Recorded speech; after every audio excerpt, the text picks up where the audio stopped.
अस्सलाम वालेकुम, आप देख रहे हैं पीए न्यूज HD और मैं हूं आपके होस्ट सादिया बतौल। शामिल करते हैं आज की अहम खबरें। हुकूमत और पीपी के अपोजिशन से राब्ते बिलावल की चकजई और दीगर से मुलाकात। स्पीकर ने PTI रहनुमाओं को चैम्बर में मदऊ कर लिया।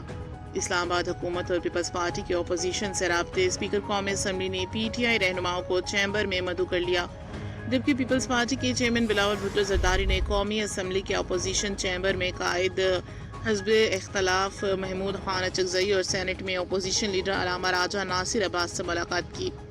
बिलावल भुट्टो ने PTI से कायमा कमेटियों में वापसी की दरख्वास्त की, जिस पर PTI रहनुमाओं ने कहा कि पार्लिमानी कमेटियों में वापसी का फैसला इमरान खान की मशावरत से होगा। बिलावल भुट्टो ने कहा कि हुकूमत और इस्टेब्लिशमेंट एक पेज पर हैं, तबसरा नहीं करूँगा। दाल में कुछ काला है, तहफ़्फ़ुज़ात दूर ना हुए तो हुकूमत से तावन नहीं करेंगे। नए सूबों पर अवाम का फैसला कबूल करेंगे। चेयरमैन PTI बैरिस्टर गौहर ने कहा कि इमरान खान कोई डील नहीं कर रहे। मेरी दरख्वास्त है इमरान खान के इलाज से मुतल्लिक सुप्रीम कोर्ट के ऑर्डर पर अमल दरामद होने दिया जाए।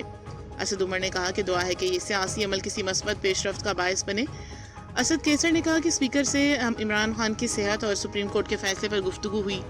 दूसरी जानिब बैरिस्टर सैफ के इमरान से अदयाला में मुलाकात की, जिसमें उन्होंने PTI और दीगर अमूर से मुतल्लिक ब्रीफिंग दी और बानी की सेहत से मुतल्लिक भी गुफ्तगू हुई। तफसीलात के मुताबिक पाकिस्तान पीपल्स पार्टी के चेयरमैन बिलावल भुट्टो जरदारी ने कौमी असम्बली के अपोजिशन चैम्बर में नेशनल असम्बली की कायद हज़ब इख्तलाफ महमूद खान चकजई और सैनेट में अपोजिशन लीडर अलामा राजा नासिर अब्बास से मुलाकात की।